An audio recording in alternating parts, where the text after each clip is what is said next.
Bismillahirrahmanirrahim. Assalamualaikum warahmatullahi wabarakatuh. Innal hamdalillah nahmaduhu wa nasta'inuhu wa nastaghfiruhu wa natubu ilaih. Wa na'udzu billahi min syururi anfusina wa min sayyiati a'malina. May yahdihillahu fala mudilla lahu wa may yudlil fala hadiyalah. Wa asyhadu an la ilaha illallah wahdahu la syarikalah. Wa asyhadu anna Muhammadan abduhu wa rasuluhu la nabiyya ba'dah. Ya ayyuhalladzina amanu taqullaha haqqa tuqatih wa la tamutunna illa wa antum muslimun.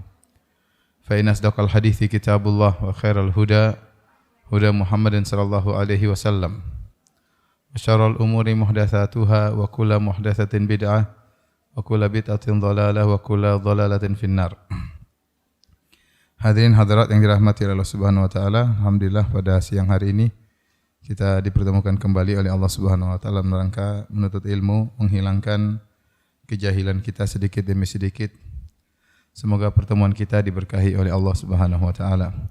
Salawat dan salam tercurahkan selalu kepada junjungan kita Nabi Muhammad sallallahu alaihi wasallam, juga kepada keluarganya, keturunannya serta seluruh sahabat beliau tanpa terkecuali. Kita melanjutkan pembahasan kita dari kitab Umdatul Ahkam. Sekarang kita sampai pada bab al-qiraah fi shalat. Bab tentang membaca Al-Fatihah dalam salat. An Ubadah bin Samit radhiyallahu anhu anna Rasulullah sallallahu alaihi wasallam qala la salata liman lam yaqra bi Fatihatil kitab. Ya.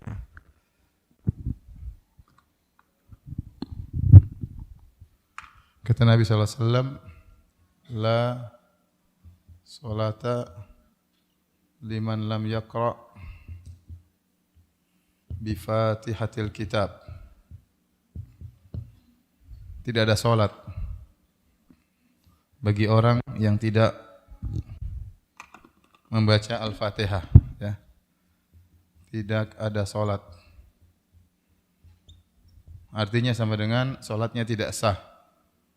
Salat tidak sah. Bagi siapa? Bagi yang tidak baca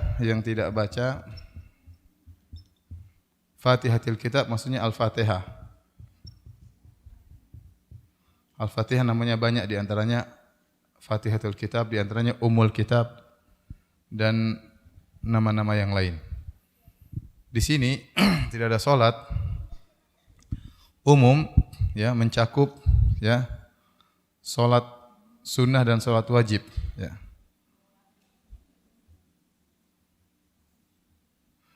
La salata di sini umum, ya. Umum mencakup salat wajib,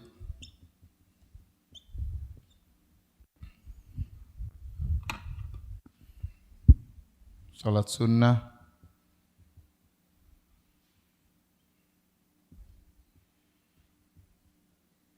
sebagai imam, sebagai makmum.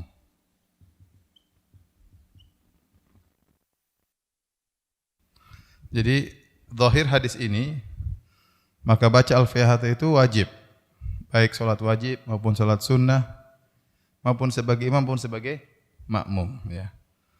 Namun terjadi khilaf di kalangan para ulama tentang hukum baca Al-Fatihah bagi makmum, ya.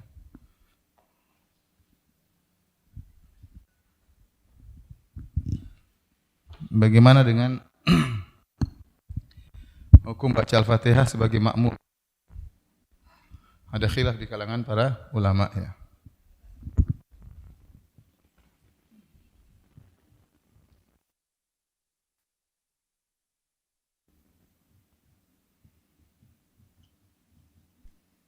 Sebelum ada salat jahriyah, salat sirriyah.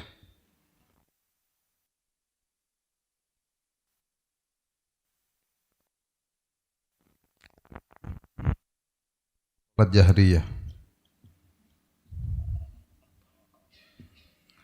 Kalau salat sirriyah, ya, ada khilaf. Sebelum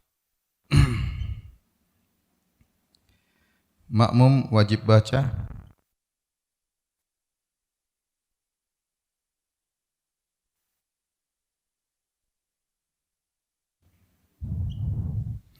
Dalam satu hadis kata Nabi sallallahu alaihi wasallam, "Man kana lahu imam fa qiraatul imam qiraatun lahu." Ya, kata Nabi sallallahu alaihi wasallam, "Man kana lahu imam fa qiraatu al-imam qiraah lahu." Barang siapa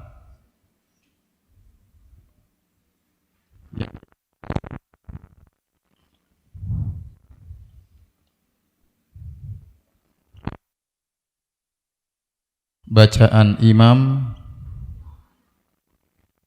jadi bacaan baginya.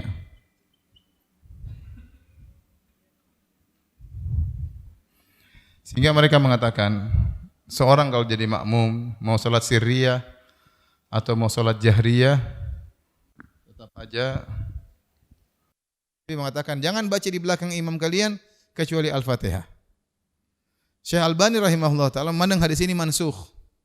Memandang hadis ini mansukh dalam sifat salat Nabi sallallahu alaihi wasallam sehingga beliau memilih pendapat jumhur. Ya. Terus terang ini yang khilafnya kuat, saya sendiri lebih condong kepada pendapat tidak wajib baca bagi orang yang di belakang imam. Imamnya sudah baca Al-Fatihah, sudah dengar, dia tidak perlu baca karena dia tidak ada kesempatan untuk membacanya. Sementara Allah mengatakan fa idza qara'al Qur'an fa idza quri'al Qur'an fastami'u lahu ansitu. Jika dibaca Al-Qur'an maka dengarkanlah dan simaklah, diamlah dan dengarkanlah. Nah, kalau imam baca kita baca juga, buat apa dijadikan imam? Buat apa dijadikan imam kita? Kemudian kalau dia baca kita baca, buat apa dia baca? Siapa yang mendengar kalau kita sendiri juga baca? Tetapi kalau memang ada kesempatan untuk membaca, imamnya misalnya diam setelah baca Al-Fatihah, maka kita baca sendiri. Kita baca sendiri. Tapi kalau tidak ada kesempatan untuk membaca, ya kita amalkan ayat ini. Ya. Kita amalkan ayat ini, wallahu a'lam bishawab, ya. Ini memang khilafnya kuat. Tapi saya lebih condong kepada tidak wajib dibaca, wallahu a'lam bishawab. Ini juga dalil bagaimana para ulama tidak fanatik, ya. Lihatlah Syekh bin Baz, Syekh Utsaimin rahimahullahu taala, mereka bermadzhab Hambali, tetapi dalam hal ini mereka merojikan pendapat mazhab Syafi'i, ya. Ini pendapat Syekh bin Baz. Ini Syekh bin Baz.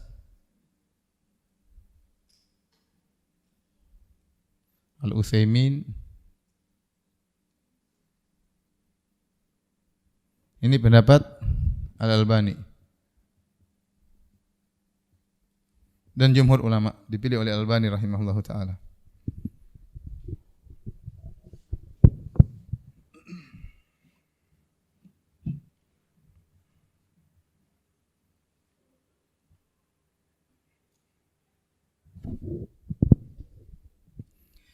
Oleh karenanya jika misalnya kita datang sholat dalam kondisi masbuk, kemudian ternyata imam kita dapati sudah selesai baca Al-Fatihah, dia sudah masuk dalam bacaan surat, maka kita baca Al-Fatihah sendiri.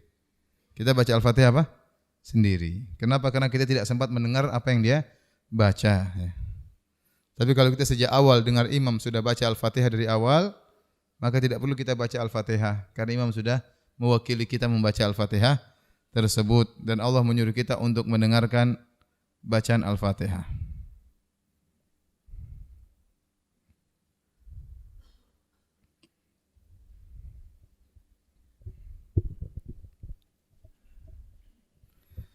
Tapi berikutnya hukum yang berkaitan Al-Fatihah.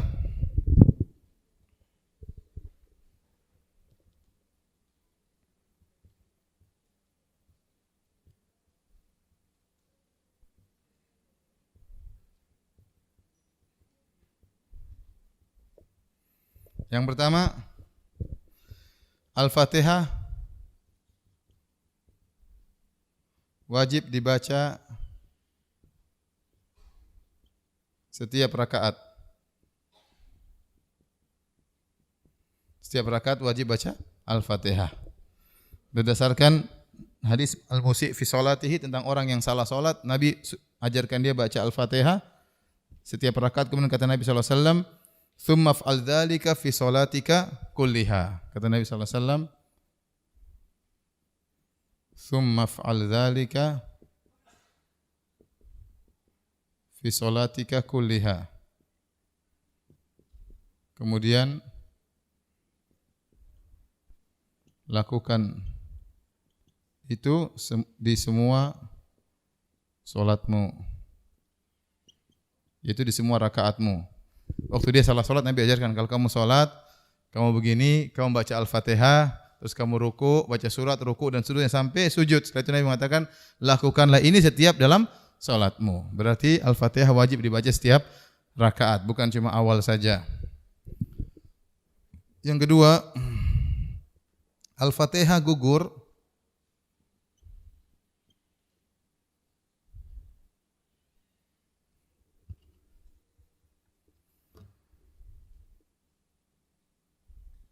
jika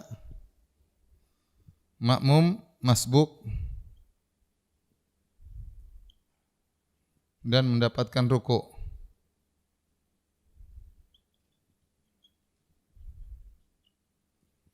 Jadi kalau makmum masih sempat dapat ruku, meskipun tidak dapat Al-Fatihah, maka Al-Fatihah gugur, dia tetap dapat rakaat. Dia tetap dapat rakaat. Berdasarkan hadis Abu Bakrah radhiyallahu ta'ala anhu annahu intaha ila Nabi sallallahu alaihi wasallam huwa raqi'. Nabi sallallahu alaihi wasallam sedang salat, kemudian Nabi ruku, dia baru masuk dalam masjid. Kemudian dia pun ruku, faraka'a qabla an yasil ila shaf. Maka dia pun ruku sebelum sampai di shaf. Ya. Kemudian dia berjalan menuju shaf. Sebelum sampai shaf dia ruku di belakang baru dia jalan menuju apa? Shaf. Kemudian Nabi SAW mengatakan, zadakallahu hirsan wala ta'ud. Semoga Allah memberikan kau semangat dan jangan ulangi lagi. Ya. Jadi kalau datang santai aja, masuk ke dalam shaf baru kemudian apa? Ruku. Kalau tidak dapat ya sudah. Tetapi Nabi tidak menyuruh dia untuk menambah rakaat. Sehingga barang siapa yang dapat ruku, maka dia dapat rakaat. Ya.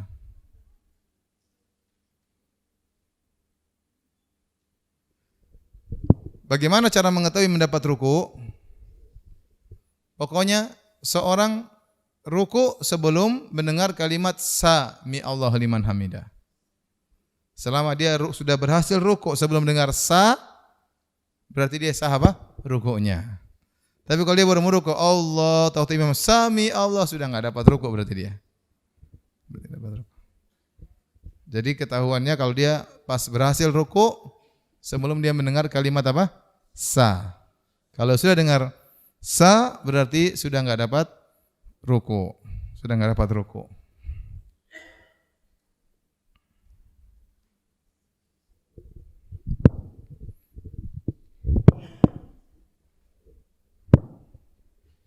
Tadi apa? Dapat ruku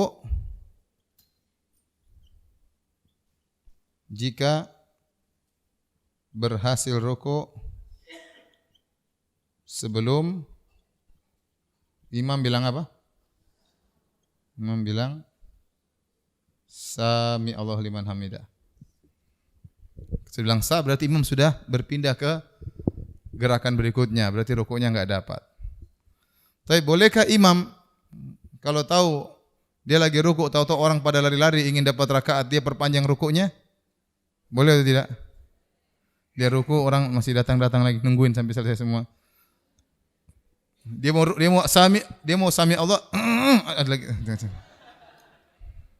Dia mau gimana? Secara hukum boleh saja, enggak ada masalah. Tapi yang benar sudah biasa saja salatnya ya. Karena kalau kita menunggu yang terlambat, kasihan juga yang sudah ruku dari tadi. Jadi kita salat biasa aja, yang terlambat ya sudah, mau diapain? Ya, jadi salat wajar saja, waktunya i'tidal, sami Allah liman hamidah, tinggal bangun aja. Ya. Tapi kalau dia mau sengaja memperpanjang ruku supaya menunggu orang-orang terlambat juga boleh. Tapi jangan sampai memberikan kemudaratan kepada jamaah yang lain. Ya.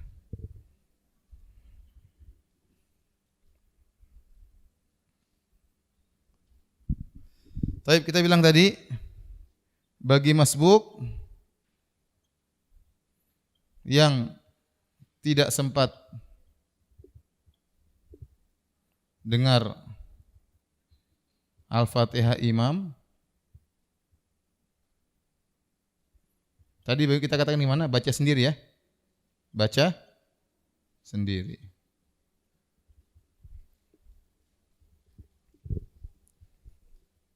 Baca sendiri biar lebih hati-hati. Saya perlu ingatkan di antara kesalahan seorang tatkala dia tahu ini terjadi banyak di Masjid Nabawi. Bahwasanya memang benar man adraka raka'ah faqad adraka ruku' faqad adraka raka'ah. Barang siapa yang dapat rukuk dia dapat rakaat. Tetapi itu berlaku bagi yang beruzur, Adapun tatkala salat tarawih imamnya baca lama, makmumnya ngobrol dulu. Masih lama. Begitu imam meruku, Allahu Akbar, baru dia Allahu Akbar. Ini tidak sah. Salatnya tidak sah karena dia mendapati ruku dan dia menggugurkan Al-Fatihah dengan sengaja. Paham? Jadi orang kasus ke toilet, mobil terlambat parkir, masuk dapat ruku, dapat rakaat. Tapi kalau dia sudah di saf baru dia ngobrol-ngobrol, sengaja tidak ada uzur, kemudian dia sengaja untuk nunggu imam ruku supaya dia ikut ruku, nyusul ruku, maka itu tidak sah. Berarti rukuknya bukan tidak sah, berarti rakaatnya dia enggak dapat. Rakaatnya dia enggak dapat karena Al-Fatihah gugur bagi orang yang beruzur, bukan bagi orang yang sengaja meninggalkan Al-Fatihah.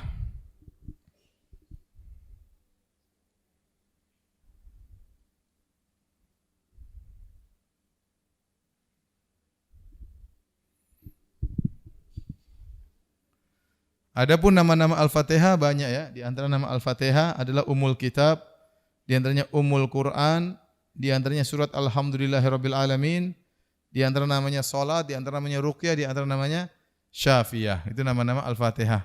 Al-Fatihah adalah surat yang sangat mulia, namanya banyak ya. Di antara namanya adalah nama Al-Fatihah, Ummul Kitab, Ummul Quran, di antaranya adalah Asy-Syafiyah yang menyembuhkan, di antaranya Al-Fatihah, di antaranya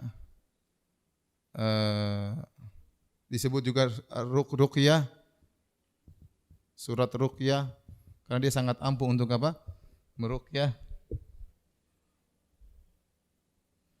Kemudian namanya juga as-salat. Dalam hadis kata Nabi sallallahu alaihi wasallam, Allah berfirman, "Qasamtus salat nisfain." Aku membagi salat menjadi dua. Maksudnya bagi Al-Fatihah menjadi dua.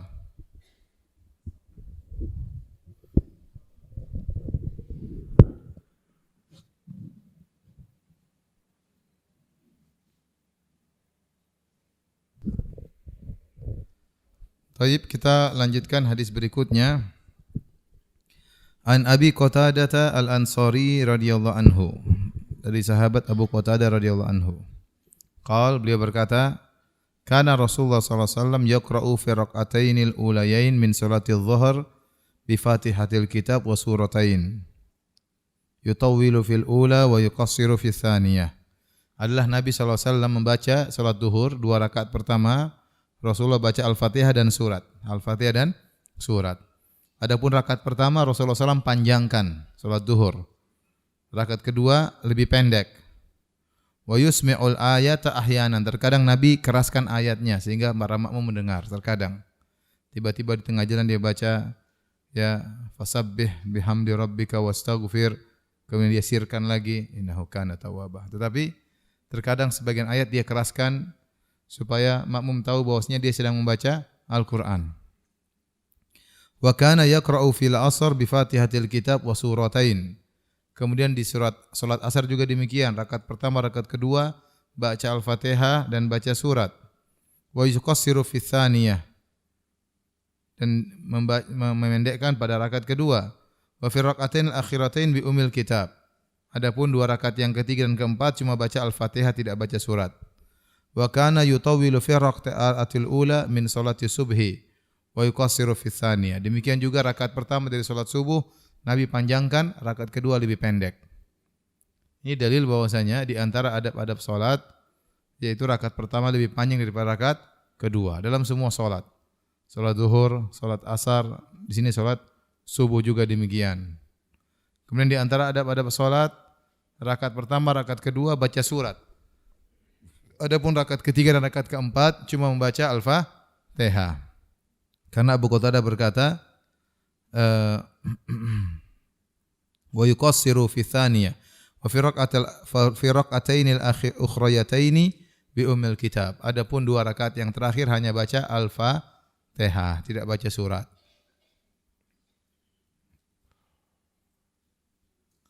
Kenapa rakaat pertama panjang? Salat rakaat pertama dikatakan namanya orang pertama kali salat semangat. Kemudian yang kedua mungkin agak lambat ya, kurang semangat.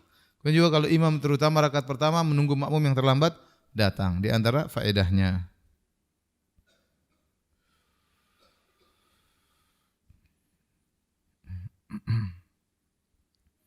Kemudian juga hadis ini juga dalil dianjurkan tatkala seorang salat dia membaca surat secara sempurna. Karena disebutkan kata Abu Qatadah, Nabi salat duhur, salat asar, 2 rakaat pertama baca Al-Fatihah dan baca surat. Berarti suratnya lengkap, bukan cuma baca sepotong ayat. Jadi baca surat lengkap 1 rakaat. Surat kedua Al-Fatihah, surat yang lengkap lagi. Demikian. Itu sunnah Nabi SAW membaca surat secara lengkap 1 rakaat 1 surat. Hukumnya demikian, tapi sunnah, tidak wajib. Seandainya seorang membaca beberapa ayat dalam 1 rakaat atau membagi 1 surat menjadi 2 rakaat, enggak ada masalah.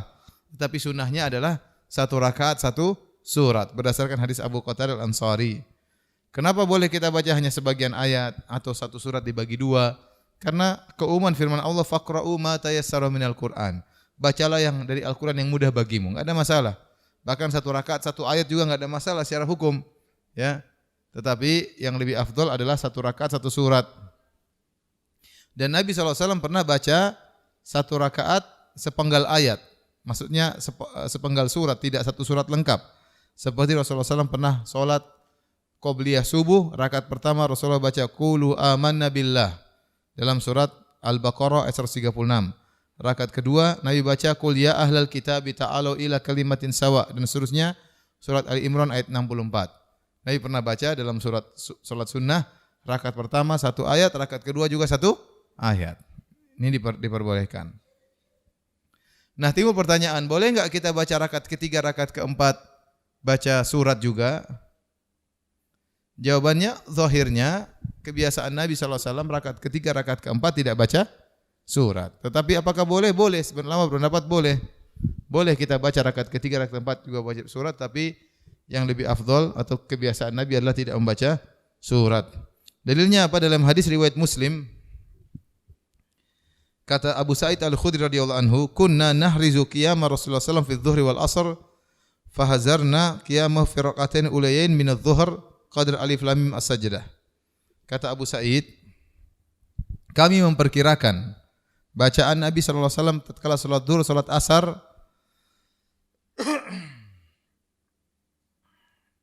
kami dapati bahwasanya bacaan Nabi salat zuhur, salat asar 2 rakaat pertama seperti membaca surat Alif Lam Mim Sajdah. Jadi Nabi salat zuhurnya bacaannya panjang. Dan ini saya lihat yang praktek di Masjid Nabawi sering dipraktekkan.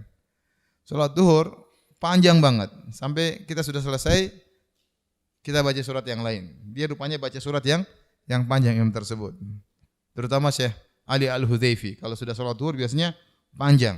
Sebagian imam yang lain pendek biasa. Tapi kalau Syekh Ali Al-Hudzaifi biasanya dia salat zuhur panjang, rakaat pertama panjang banget. Rupanya memang ada dalilnya. Kata sahabat, kami memperkirakan Nabi di salat zuhur itu membaca seperti surat Alif Lam Mim As-Sajdah. Berapa ayat tuh?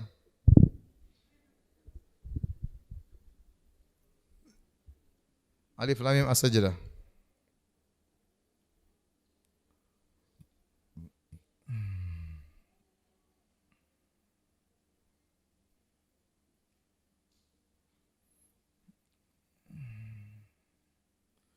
Tiga 30 ayat.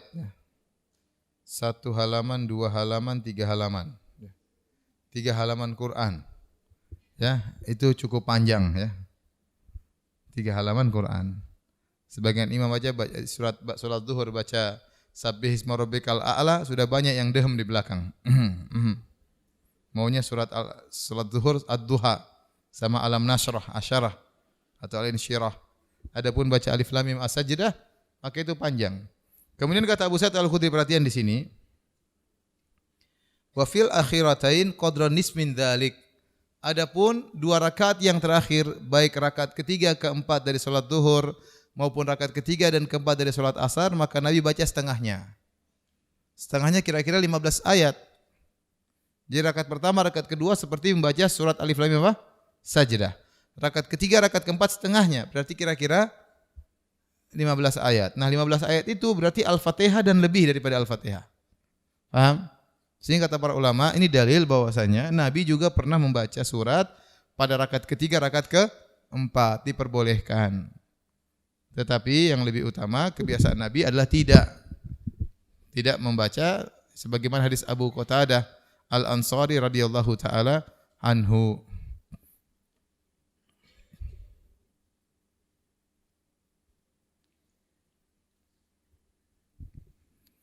Baik. Jadi kesimpulan hukum tadi kita sebutkan apa? Rakaat pertama lebih banyak daripada rakaat kedua. Biasanya Nabi rakaat ketiga keempat cuma baca Al-Fatihah, tetapi boleh baca surat terkadang sebagaimana dalam hadis Abu Sa'id Al-Khudri radhiyallahu taala anhu. Itu kesimpulannya. Baik. Hadis berikutnya An Jubair bin Mut'im radhiyallahu anhu. Qal sami'tu an-nabiy sallallahu alaihi wasallam yaqra'u fil maghrib bit-tur. Kata Jubair bin Mut'im, aku mendengar Nabi sallallahu alaihi wasallam baca dalam surat maghrib surat At-Tur.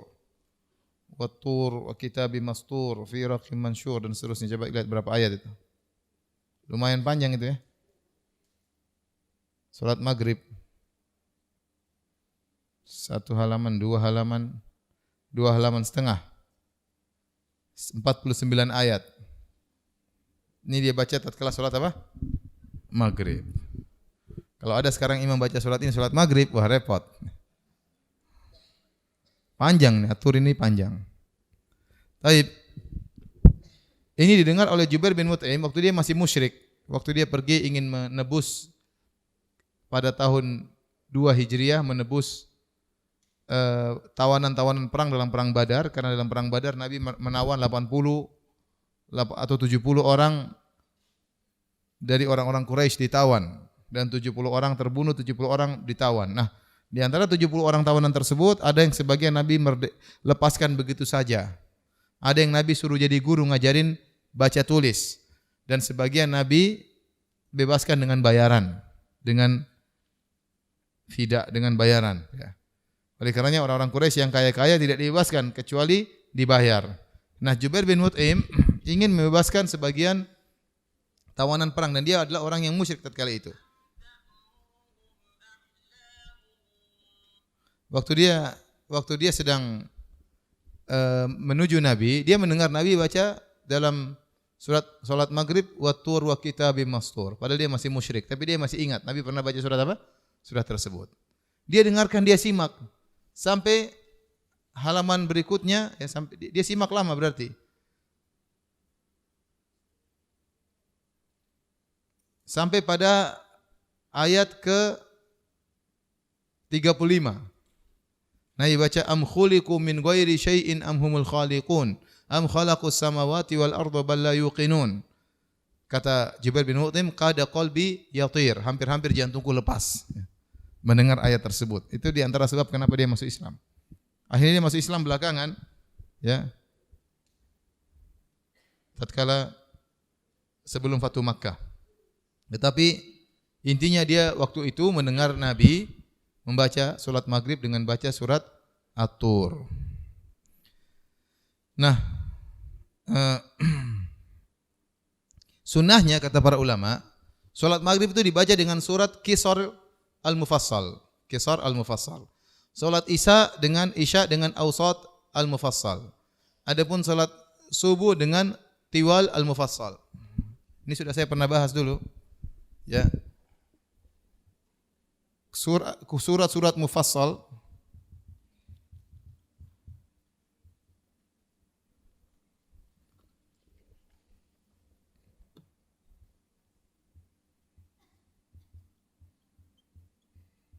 Mufassal itu artinya suratnya pendek-pendek atau ayatnya pendek-pendek. Suratnya pendek-pendek atau ayatnya apa? Pendek-pendek. Amma yatasaalun satu ayat. Anin naba'il azim satu ayat. Alladzi hum fihi mukhtalifun satu ayat. Adapun surat Al-Baqarah ayatnya panjang-panjang. Terus suratnya juga panjang. Maka disebut dengan surat Al-Mufassal. Al-Mufassal terbagi menjadi 3. Ada namanya Qisar Mufassal.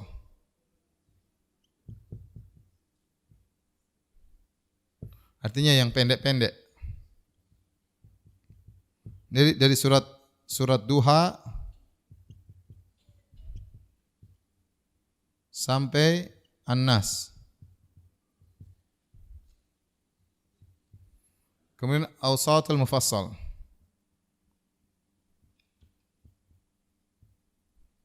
Yang sedang. Di surat An-Naba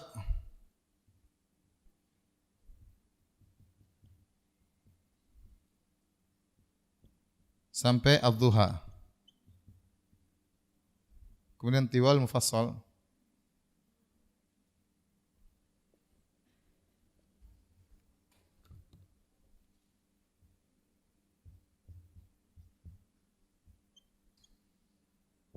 Ini surat-surat yang panjang.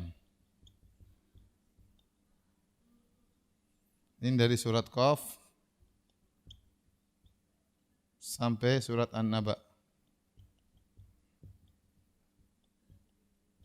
Itu Al-Mursalat. Sebelum An-Naba itu Al-Mursalat ya. Taib, ini dibaca salat maghrib.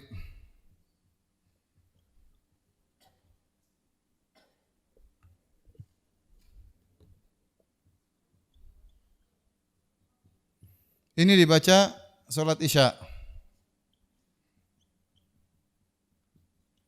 Ini dibaca salat subuh.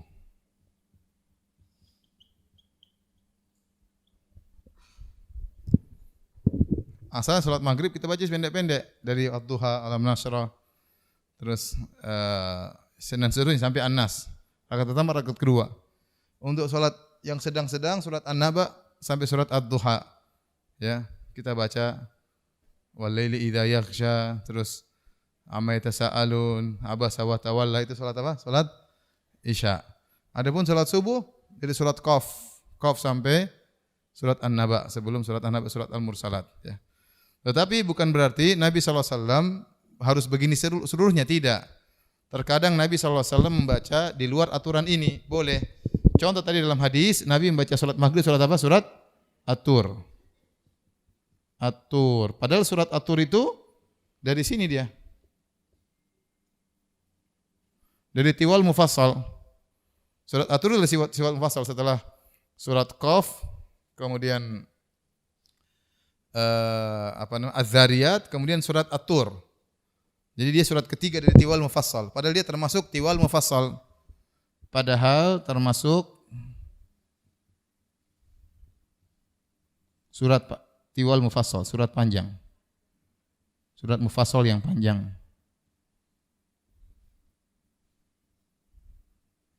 Sebagaimana juga diriwayatkan dalam satu hadis, surat yang terakhir salat terakhir Nabi jadi imam, terakhir salat Nabi jadi imam, salat jahriyah, salat maghrib.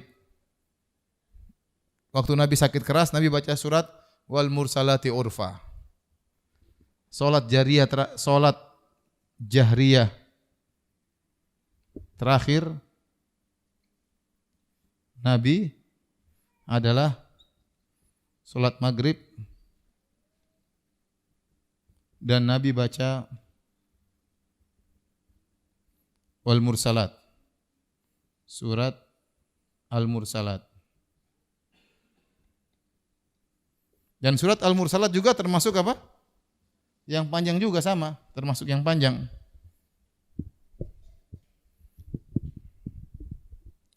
Jadi hukum asalnya salat maghrib itu baca apa? Yang pendek-pendek. Salat Isya yang sedang-sedang. Salat subuh yang panjang-panjang. Sebagian masjid salat maghrib, salat Isya, salat subuh pendek semuanya. Termasuk seperti masjid di kompleks saya. Alhamdulillah kalau subuh-subuh cepat Jadi sholat duhur, sholat apa? Sholat maghrib, sholat isya, sholat subuh semuanya yang pendek. Ini menyenangkan ibu-ibu pendek.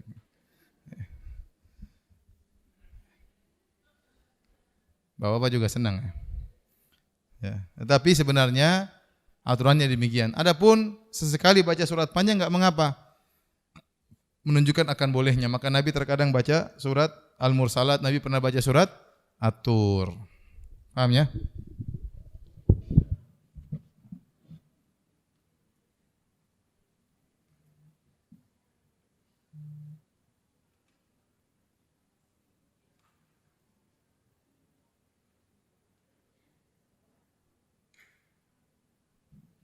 Berarti ini jangan anaba ya.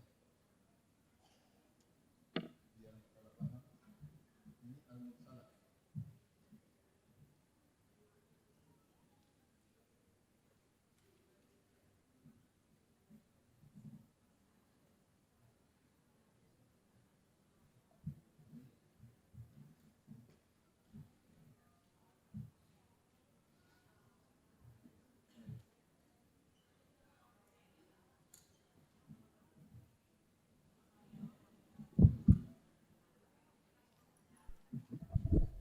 Jadi surat yang panjang surat Qaf sampai surat Al-Mursalat.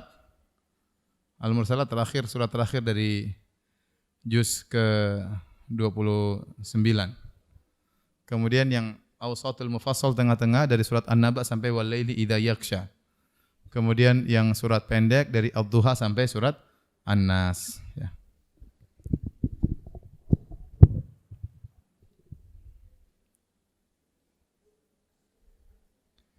Bahkan Nabi SAW pernah baca dalam surat Maghrib surat Al-A'raf.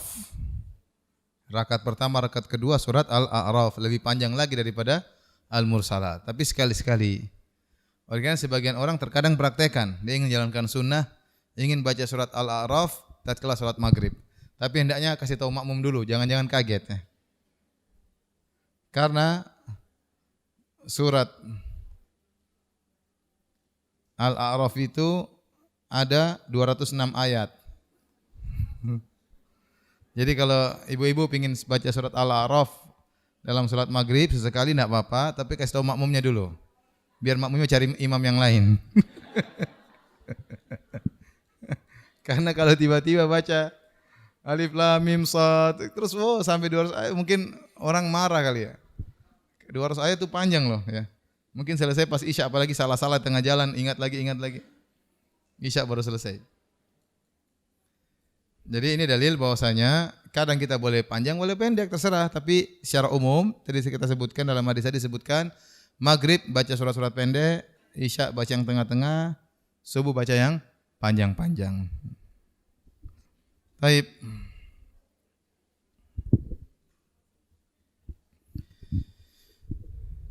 Dalilnya dalam riwayat Nasa'i kata Salman bin Yasar, beliau berkata, "Kana fulanun yaqra'u fil maghrib bi qisaril mufassal." Adalah si fulan kalau jadi imam salat maghrib bacanya surat-surat pendek. Wa fil isya bi wasatihi. Adapun salat isya di tengah-tengah surat yang sedang-sedang. Wa fi subhi bi tiwalihi. Adapun subuh salatnya yang surat-surat panjang. Faqala Abu Hurairah berkata, "Ma shallaitu wara'a ahadin asbaha salatan bi Rasulillah sallallahu alaihi wasallam min hadza." Aku tidak pernah salat di belakang orang yang salatnya sangat mirip dengan Nabi seperti orang ini. Berarti Nabi cara baca salatnya kira-kira seperti itu ya.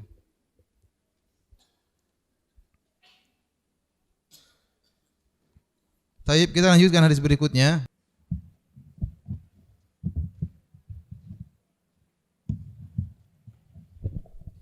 Anil Bara' bin Azib radhiyallahu anhuma anna Nabi sallallahu alaihi wasallam kana fi safarin fa shalla al-isya al-akhirah fa qara'a fi ihda rak'atain bit-tin wa zaitun fama sami'tu ahadan ahsana sautan aw qira'atan minhu. Kata Al-Bara' bin Azib, sungguhnya Nabi sallallahu alaihi wasallam pernah salat dalam safar, salat isya. Salat isya al-akhirah itu isya yang terakhir, maksudnya salat isya. Kalau isya yang pertama maksudnya maghrib. Salat isya yang terakhir maksudnya salat isya. Maka beliau baca salah satu rakaatnya beliau membaca watini wazaitun.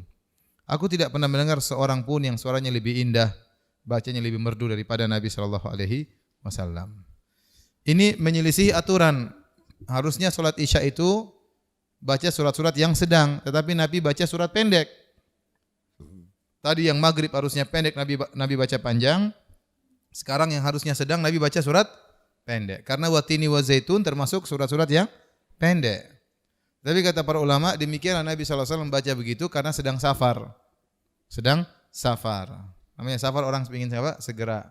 Makanya disebutkan tatkala Nabi sedang safar, Nabi baca salat Isya, salah satu rakaatnya dia baca watini wa zaitun wa turi sinin. Padahal termasuk surat Qisar al-Mufassal yang pendek. Namun Nabi baca karena sedang safar. Kemudian an Jabir bin Abdullah radhiyallahu anhu.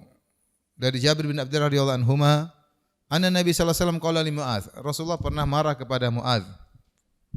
Nabi kemudian berkata, "Falaula shallaita bisabbihisma rabbikal a'la wasyamsi wa duhaha wal laili idza yaghsha fa innahu yusalli wara'akal kabiru wad dha'ifu wa dzul hajah." Kata Nabi, kenapa engkau tidak baca surat Sabbihisma rabbikal a'la waktu salat Isya? Wasyamsi wa duhaha wal laili idza yaghsha. Ini semua surat-surat yang sedang. Kenapa kau tidak baca surat-surat ini waktu salat Isya? Kenapa kau membaca surat Al-Baqarah kepanjangan? Fa innahu yusalli wara'aka, yang salat di belakang kau itu ada orang tua, ada orang lemah dan ada yang punya keperluan. Jadi ini sebabnya ada. Kenapa Nabi marah menegur Muadz?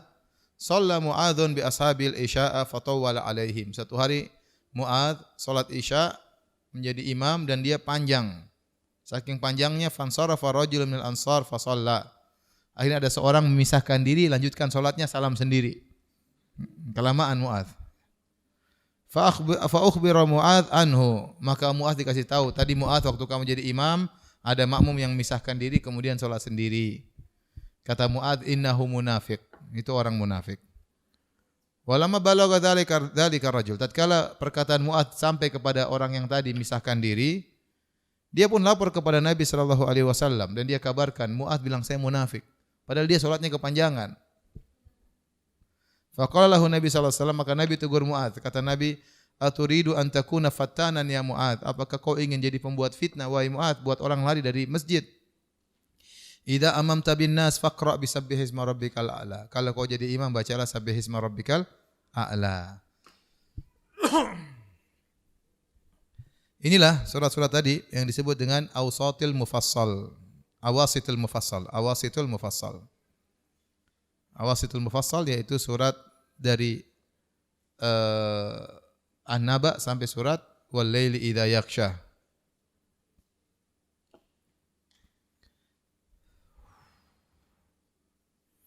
Kemudian yang bisa kita ambil daripada hadis ini, yang pertama tadi kalau salat Isya yang kita baca surat-surat yang mana? Awasitul mufassal, yang tengah-tengah.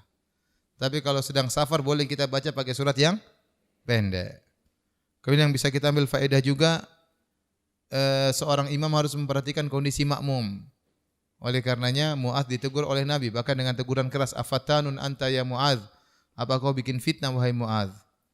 Baca surat kepanjangan sampai ada yang memisahkan diri salat sendiri. Karena di belakangmu ada orang tua, ada orang sakit dan ada orang yang punya keperluan.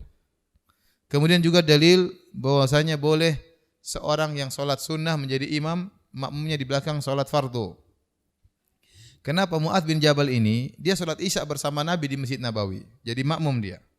Setelah itu dia pulang ke kampungnya jadi imam lagi salat Isya. Berarti salat Isya pertama itu fardu, salat Isya yang jadi imam dia adalah salat sunnah. Maka dia salatnya sunnah, belakangnya salatnya fardu. Tapi sah, tidak jadi masalah.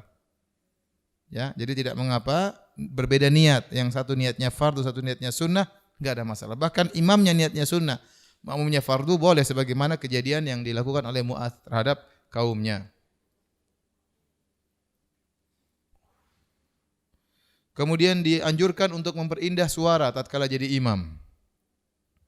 Makanya tadi disebutkan oleh sang perawi, aku mendengar Nabi baca surat Watini wa Zaitun wa Turi Sinin tatkala Nabi sedang safar, kata beliau, fama sami'tu ahadan ahsana sautan au qira'atan lah. Aku tidak pernah mendengar seorang pun yang suaranya lebih baik.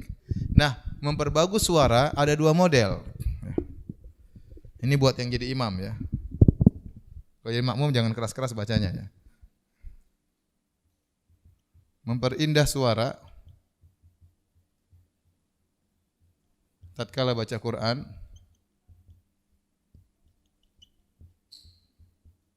ada dua model. Pertama, untuk riya, dipuji oleh makmum. Maka ini neraka ya. Yang kedua, agar makmum senang dan lebih khusyuk. Khusyuk salatnya. Maka ini berpahala. Jadi beda. Orang memperbagus salat suaranya tatkala jadi imam ada dua. Tujuannya apa? Ingin dipuji. Dikatakan suaranya bagus maka dia riya. Neraka jahanam. Dosa. Tapi kalau dia jadi imam suaranya bagus agar makmum betah, makmum bisa menghayati bacaan imam. Kalau imam bacaannya bagus berpengaruh. Sangat berpengaruh kepada makmum.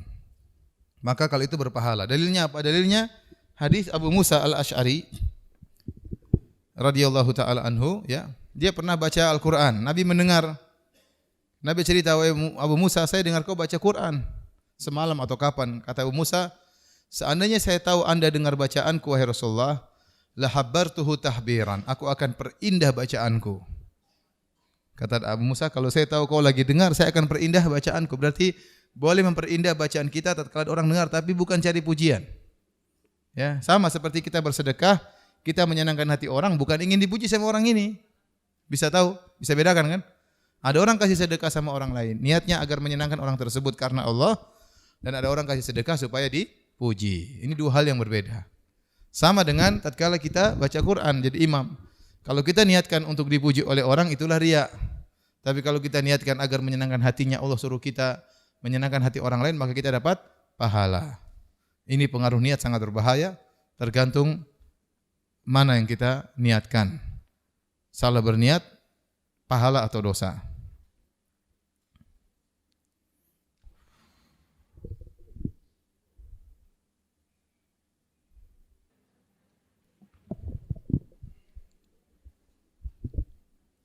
Ibu-ibu tanya jawab ya. Boleh enggak? Boleh ya, alhamdulillah. Ibu pengertian. Boleh.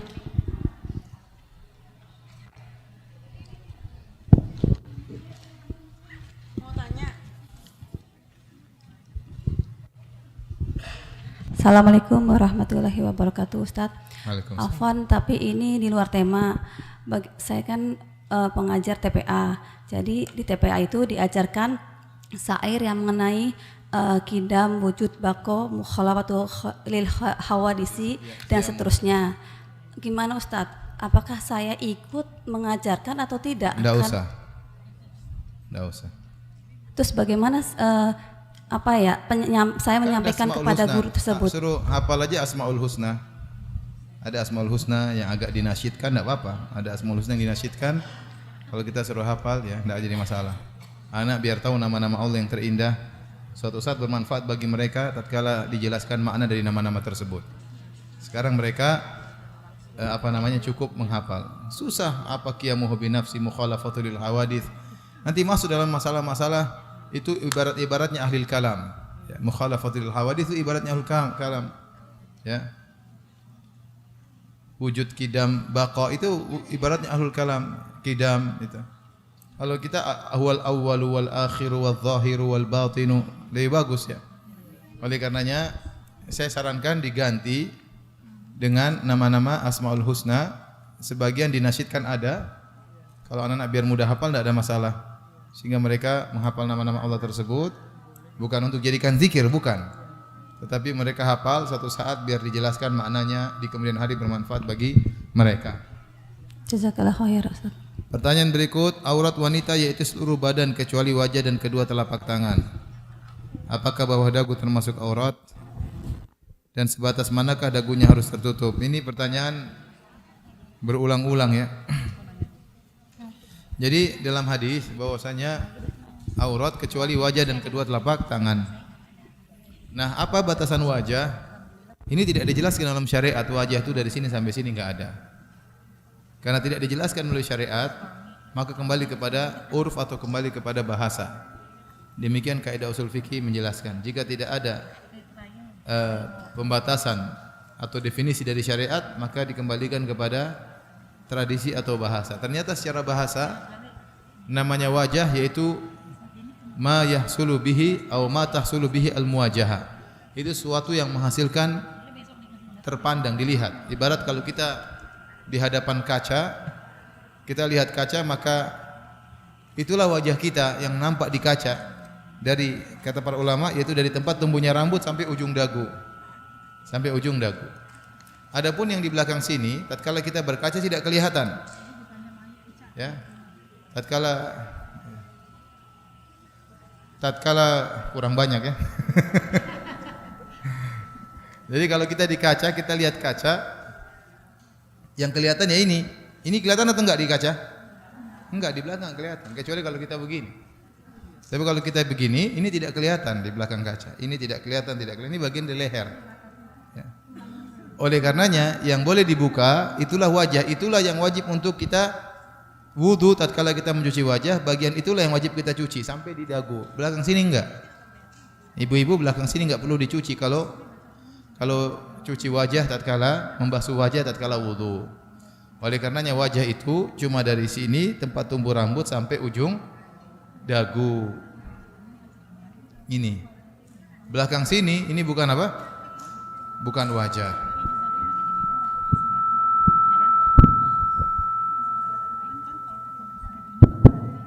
Maka ibu-ibu sebaiknya ditutup ya. Sebaiknya ditutup sampai di sini. Enggak terbiasa ya. Dibiasakan.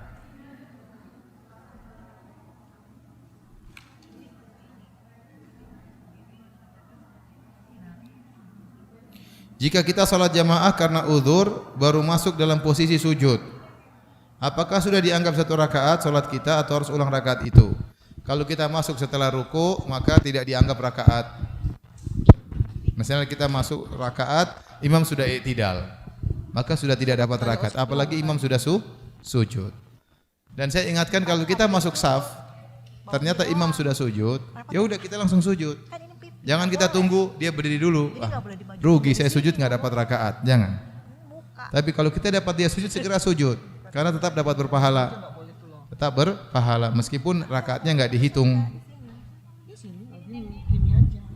Assalamualaikum Ustadz. Ya. Membaca Al-Fatihah kadarullah langsung membaca surat pendek. Nah langsung kalau dalam sholat membaca. Saya enggak dengar Bu. Robotnya dimatikan dulu itu. Ulang Bu. Tes. Aduh. Oke deh sip. Assalamualaikum. Waalaikumsalam. Ustadz kalau membaca surat Al-Fatihah kadarullah terlupa setelah membaca surat pendek, itu boleh dibaca nggak surat Al-Fatihahnya atau Masa bagaimana? Al-Fatihah terlupa ya? Mungkin was-was aja. Iya mungkin. Was-was kita nggak biasanya baca Al-Fatihah dulu kok. Jadi kalau memang kita yakin belum, kita baca Al-Fatihah lagi. Tapi kalau kita sudah pernah baca Al-Fatihah, tidak boleh baca Al-Fatihah 2 kali. Karena kalau kita baca Al-Fatihah 2 kali dalam satu rakaat, kita baca 2 rukun. Ya. Jadi enggak boleh baca Al-Fatihah diulang. Bismillahirrahmanirrahim. Maliki yaumiddin. Iyyaka na'budu wa iyyaka nasta'in. Ihdinas siratal mustaqim. Siratal ladzina an'amta 'alaihim ghairil maghdubi 'alaihim waladdallin. Amin. Alhamdulillahirabbil alamin. Enggak boleh. 2 kali enggak boleh. Sekali aja. Tapi kalau dia yakin lupa atau dia lupa, ya dia baca Al-Fatihah. Kemudian lupa mau diapain? Baru dia baca surat lagi. Assalamualaikum Ustaz. Waalaikumsalam. Kalau kita lagi sholat maghrib berjamaah, lalu karena hujan deras, mati lampu, lalu selesai salam di sholat maghrib itu ada jamak sholat isya. Nah ini pertanyaannya, masih bolehkah sholat sunnah ba'diyah dan itu ba'diyahnya maghrib atau isya? Kemudian apakah berlaku buat laki-laki yang sholatnya di rumah berjamaah dengan keluarga? Jazakallah khair. Yang saya tahu bahwasanya orang yang jamaah itu di masjid ya. Di masjid, bukan di rumah. Kalau di rumah maghrib dia sholat maghrib saja, tidak dijamak. Tapi kalau dia di masjid kemudian hujan maka dia boleh menjamak. Ya. Maka dia boleh menjamak. Apakah tatkala dia menjamak dia boleh sholat sunnah? Saya tidak tahu dalilnya. Setahu saya kalau dijamak maka tanpa sholat qobliyah, tanpa sholat apa? Ba'diyah. Karena di antara setelah sholat maghrib ada ba'diyahnya. Kalau Nabi menjamak maghrib dan isya berarti ba'diyahnya tidak ada. Berarti ba'diyahnya tidak ada. Allah alam bisawab. Pertanyaan berikutnya, apakah dalam setiap rakaat sholat wajib atau sunnah sebelum baca Al-Fatihah kita membaca ta'awudz atau hanya di rakaat pertama? Ini ada khilaf di kalangan para ulama. Mazhab Syafi'i mengatakan ta'awudz setiap rakaat. Jumhur mengatakan ta'awudz cuma sekali saja. Allah alam bisawab, saya lebih condong kepada pendapat jumhur bahwasanya ta'awudz dibaca di awal saja tatkala hendak rakaat pertama. Assalamualaikum Ustadz. Ya. Mau tanya bagaimana kalau sholat telapak tangannya tertutup oleh mukena gitu. Jadi Nggak ada pada masalah. saat nggak ada masalah. Nggak ada masalah. Jazakallah khair. Ustadz, kalau kita lagi ngaji atau tilawah di rumah terus ada yang nyetel TV, tidak mendengarkan tilawah kita, apakah berdosa? Allah alam ya. Kita baca aja sendiri di kamar, ya, nggak usah. Dia mungkin menonton berita ya. Kalau enggak kita matikan beritanya, kita ambil mic biar didengar kajian ngajinya kita ya. Karena enggak etis kita baca Quran kemudian dihantam dengan suara berita, suara macam-macam. Terkadang berita ada musik-musiknya ya. Maka lebih baik kita masuk ke kamar, kita baca atau kita matikan televisi agar tidak mengganggu. Assalamualaikum Ustaz. Waalaikumsalam. Ustaz, saya baru dapat pernyataan bahwa zaman dulu itu kalau anak-anaknya tidak membaca doa setelah tasahud akhir itu ada yang dilarang, ada yang diulang bacaan sholatnya. Lalu saya mengambil kesimpulan bahwa itu sangat penting berarti ya Ustaz ya. Nah kalau pada saat berjamaah kita tidak bisa membaca itu karena imamnya terlalu cepat. Kapan kita baca lagi Ustaz? Enggak mengapa, kalau imam sudah salam kita salam ya. Imam sudah selesai kita salam, dalam masalah. Jadi kita terhilang dari doa itu? Enggak jadi masalah, kan enggak bisa mau diapain lagi. Di dekat rumah saya ada musola yang listriknya tidak menggunakan KWH, alias los. Tidak pernah bayar tiap bulannya. Padahal itu musola umum. Bagaimana hukumnya Ustaz? Yang kasih los siapa? Jangan-jangan PLN yang kasih los. Kalau PLN yang kasih los enggak apa-apa, berarti dengan izin PLN. Apalagi musola, listriknya paling berapa kan? KWH-nya lebih murah biasanya. Ya harusnya sholat situ enggak ada masalah ya. Sholat situ enggak ada masalah ya. Tetap aja sholat ya. Tapi coba dicek kembali kok bisa los itu apa listriknya. Kalau memang harus bayar, kita yang bayar enggak apa dapat pahala kan, bayar buat listrik buat apa? Iya. Assalamualaikum warahmatullahi wabarakatuh. Waalaikumsalam. Afwan Ustaz, kalau misalnya kita kita pergi ke masjid mendapatkan pada waktu sholat maghrib kita mendapatkan udah rakaat ketiga, akhirnya kita duduk baca tasyahud akhir. Kemudian kita lanjutkan lagi rakaat pertama, kita baca tasyahud awal dan yang ketiganya lagi tasyahud akhir. Apakah begitu? Kalau kita dapat kita sholat maghrib mendapatkan imam sedang udah duduk ya, udah duduk membaca tasyahud akhir, kita ikut. Tasyahud akhir berarti kita nggak dapat rakaat. Berarti kalau kita bangun rakaat pertama, rakaat kedua baru tasyahud, rakaat ketiga baru tasyahud lagi. Jadi 1, 2, 3 tasyahud juga ya, 1, 2, 3. Enggak, satu kan enggak dapat. 2. Oh kita nggak dapat. Kan kita dapat tasyahud akhir berarti kita nggak dapat rakaat. Iya. Berarti kalau kita bangun kita baru rakaat pertama. Kalau kita misalnya dapat, misalnya kita ruku, dapat itu 1 rakaat Ustadz. Oh kita dapat ruku, imam rakaat terakhir ruku kita dapat ruku. Iya dapat ruku. Ya, berarti kita bangun rakaat kedua kita tasyahud, rakaat ketiga tasyahud lagi. Iya. Begitu. Itu. Iya. Ustadz boleh tidak baca surat pendek tapi 3 surat dalam 1 rakaat? Boleh. 3 surat, 10 surat juga boleh. Apalagi kalau kita sholat sendiri. Kalau jadi imam lihat-lihat di belakang ya. Kalau yang orang suka marah-marah jangan panjang-panjang. Ustadz, kalau sholat sambil pegang Al-Quran bolehkah? Boleh kalau kita ingin sholat panjang, sholat malam kita nggak punya hafalan, kita boleh pegang Quran. Atau sekarang ada Quran yang besar, taruh di depan, kita buka satu halaman, rakaat pertama, halaman ini rakaat kedua, rakaat pertama, rakaat kedua. Sehingga kita nggak perlu sibuk memegang-megang Al-Quran. Nanti kalau Assalamualaikum, buka lagi lembaran berikutnya. Ada Al-Quran yang besar sekarang. Ya. Tapi kalau enggak kita pegang juga boleh, enggak salah, tidak dilarang. Sekarang ada HP juga boleh. Kalau kita sholat sunnah, tidak apa-apa. Apabila ada imam yang bacaan Al-Fatihahnya tidak sesuai dengan tartil dan tajwid saat di akhir surat Al-Fatihah, boleh enggak tidak mengucapkan amin? Ya kita ucapkan amin, tidak apa-apa. Kalau kita ragu dengan bacaan imam yang tidak beres, kita baca Al-Fatihah sendiri. Kalau kita ragu dengan imam yang baca Al-Fatihah tidak beres, kita baca Al-Fatihah apa? Sendiri. Taib, ada lagi yang bertanya? Iya Ustadz, ini bertanya kalau misalnya azan, tapi muazzinnya ucapannya salah atau tidak benar, seperti ilaha jadi illaha, itu apakah perlu kita jawab Ustadz? Kita jawab yang benar aja. Baik Ustadz, jazakallahu khair. Ya. Dia maksud sekarang kita tinggal di tanah air yang orang tidak tahu bahasa Arab. Ya. Banyak uzur bagi mereka. Mereka nggak ngerti. Mereka berusaha. Ya, mereka sudah berusaha namun tidak berhasil ya.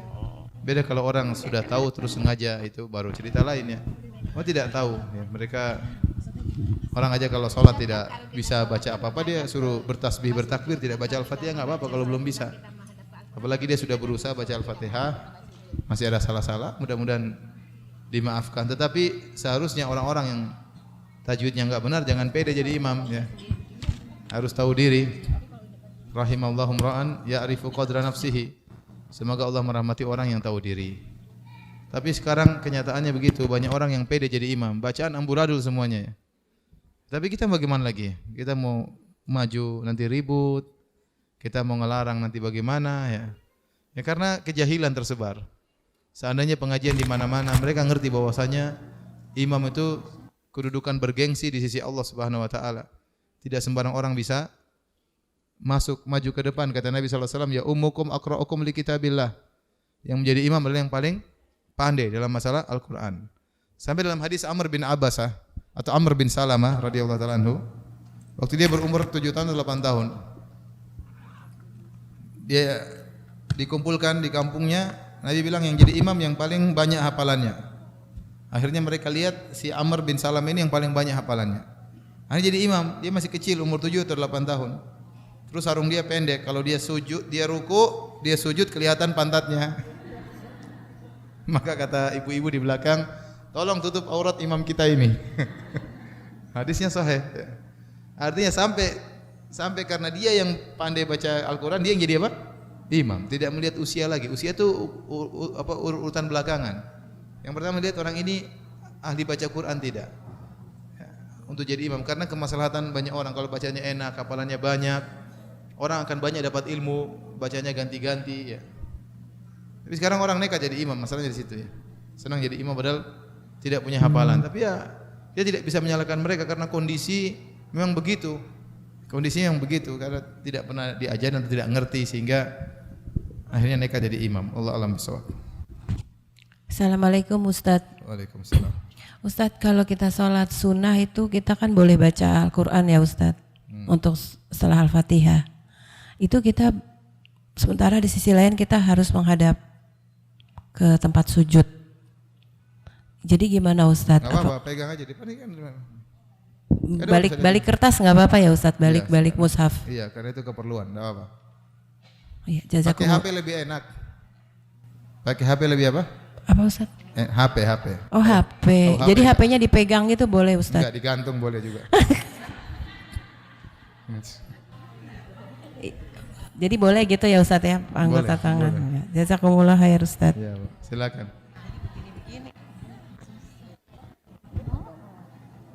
Sudah ibu-ibu? Terima kasih banyak. Sudah? Sudah Bu ya? Terima kasih atas pengertiannya. Subhanakallah bihamdik asyhadu an la ilaha illa anta astaghfiruka wa atubu ilaik. Assalamualaikum warahmatullahi wabarakatuh.